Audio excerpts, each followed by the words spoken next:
Pourquoi la CAN ne peut pas être célébrée? Ça, c'est des questions qu'on peut se poser.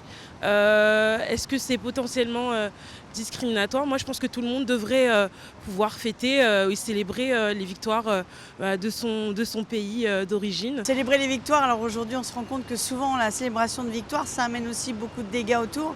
Donc c'est une question de comportement je pense. C'est comment les gens se comportent. Je crois que c'est une question de comportement individuel. Voilà. Et le collectif, c'est de l'individuel. Voilà. C'est les attitudes des uns et des autres. La liberté, je pense qu'elle doit quand même avoir des contraintes dans la manière qu'on a de l'exprimer, on ne peut pas faire n'importe quoi.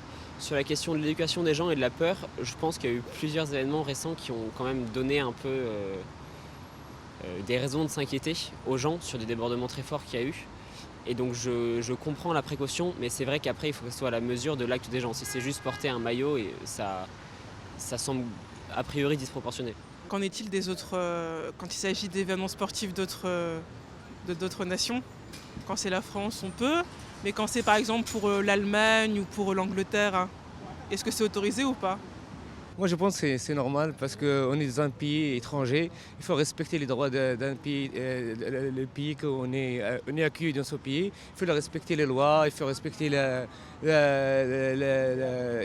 n'y a pas de bruit, on peut féliciter les victoires en famille. Je trouve que c'est étrange parce que il aurait dû interdire aussi toutes les célébrations des supporters du PSG par exemple.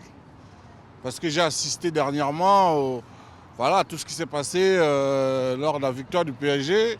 Il y a eu, il y a eu des émeutes, il y a eu, etc. Bon, bref.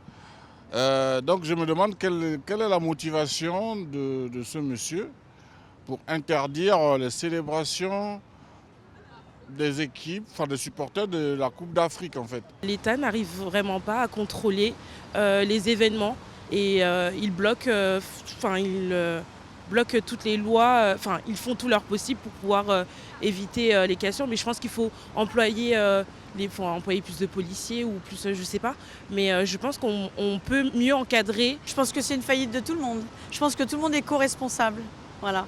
Je pense que l'État n'est pas responsable de tout, voilà, comme les individus non plus.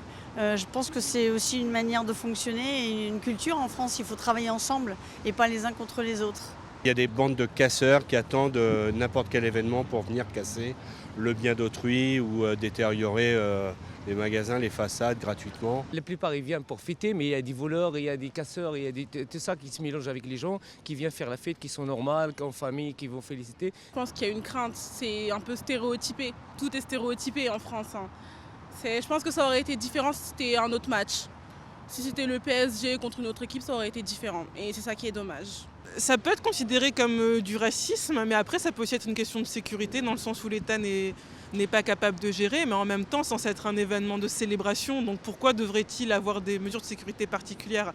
La population devrait être capable de célébrer sans endommager les commerces. Les commerçants ne devraient pas avoir peur justement d'une célébration. On gagnerait à avoir des relations plus apaisées entre les gens, les forces de l'ordre, etc. Parce que le clivage ne mène à rien.